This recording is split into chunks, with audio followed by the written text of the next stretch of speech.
Sizce hala bedava Robux kazanmak mümkün mü? Sizin yerinize söyleyeyim hem evet hem hayır. Biliyorum şu an kafanız karıştı.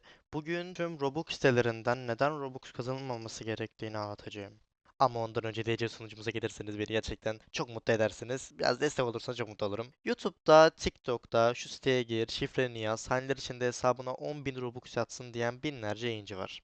Robux üretici, generator siteleri var ya, onların hepsi ama istinasız hepsi sizin o emek verdiğiniz hesapları çalmak için kurulmuş birer fare kapanı. Sana 5000 Robux vereceğim diyerek kullanıcı adınızı ve şifrenizi istiyorlar. Siz şifrenizi girdiğiniz an o hesap artık sizin değil, onların oluyor. Sosyal medyadaki o bedava çekiliş videoları da çoğunlukla aynı kapıya çıkıyor. Kanala abone ol, grupta katıldım de diyorlar. Sonra da ortada ne çekiliş var ne Robux. Sizi sadece kullanıp kendi kanallarını büyütüyorlar. Yani oturduğun yerden tek tıkla şifre vererek bedava Robux kazanmak diye bir dünya yok. Peki gerçekten Robux kazanabilir miyiz? Evet,